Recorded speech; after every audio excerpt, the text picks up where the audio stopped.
Hai, kami adalah tim dari Universitas Gadjah Mada. Judul karya tulis yang akan kami angkat ialah pemanfaatan pelepah dan tandan kosong kelapa sawit dalam pembuatan solid bleach sulfate sebagai bahan baku kertas ramah lingkungan.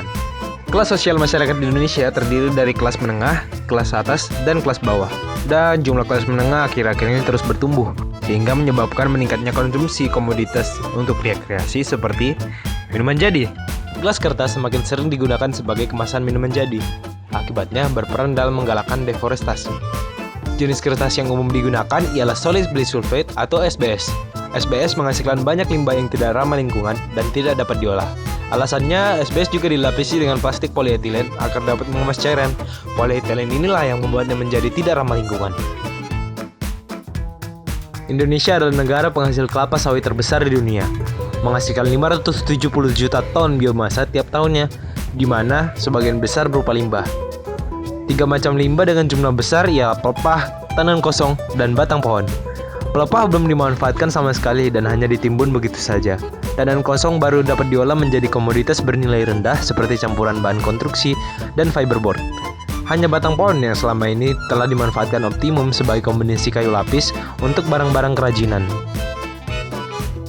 Pelepah memiliki kandungan selulosa yang tinggi dan lignin yang rendah, sehingga berpotensi sebagai bahan baku pembuatan pulp. Tandan kosong pun memiliki selulosa yang tinggi pula, sehingga berpotensi diolah menjadi asam laktat, bahan baku asam polilaktat sebagai pelapis SBS. Pelepah kelapa sawit sebanyak 299 juta ton dihasilkan di Indonesia tiap tahunnya. Berikut adalah komposisi senyawa kimia dalam pelepah kelapa sawit.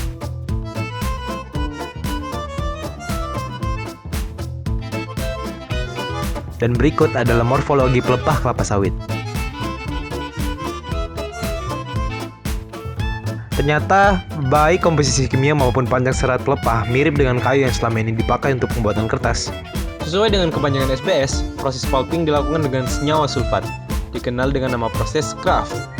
Pelepah awalnya dibersihkan sampai menjadi bahan baku siap masak, kemudian di dalam digeser. Ditambahkan NaOH dan Na2S untuk memisahkan selulosa dari lignin dan hemiselulosa. Akhirnya campuran digiling. Untuk mendapatkan hasil kertas yang cocok, diteliti pengaruh konsentrasi NaOH, Na2S, dan rotasi penggilingan terhadap densitas, tekanan sobek, dan kecerahan kertas hasil. Berikut adalah nilai-nilai yang dipilih hasilnya. Proses bleaching dapat dilakukan dengan metode ECF atau TCF. Metode ECF masih menggunakan klorin dioksida, sementara TCF benar-benar bebas dari senyawa klorin. Metode ECF lebih diutamakan sebab pulp hasil bleaching lebih cerah dan prosesnya lebih murah. Untuk memproduksi pelapisnya, kami memanfaatkan tandan kosong kelapa sawit. Berikut adalah komposisi senyawa kimia dalam tandan kosong. Nantinya, selulosa dari tandan kosong dapat disintesis menjadi asam polilaktat yang ramah lingkungan. Umumnya, selulosa difermentasi dengan 2 macam bakteri, yakni Lactobacillus dan Rhizopus.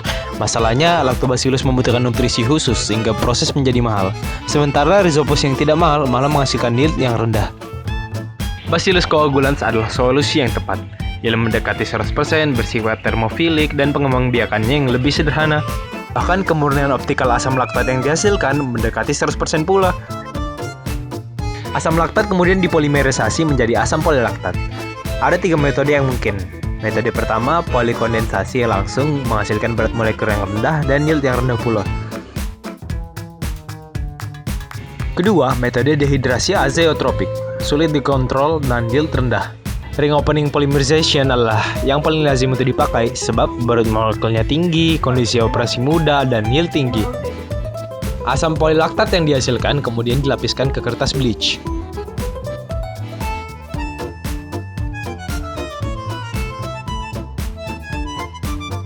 Di antara metode pelarutan dalam kloroform dan penekanan termal, ternyata kekuatan material dan nominal basis weight SBS yang dihasilkan lebih baik jika digunakan penekanan termal. Selain itu, kloroform residu yang mungkin tertinggal di SBS juga memiliki potensi untuk menimbulkan resiko bagi kesehatan konsumen. Oleh sebab itu, metode penekanan termal dipilih. Dengan begitu, gelas kertas yang banyak dipakai tidak begitu merusak lingkungan. Terima kasih.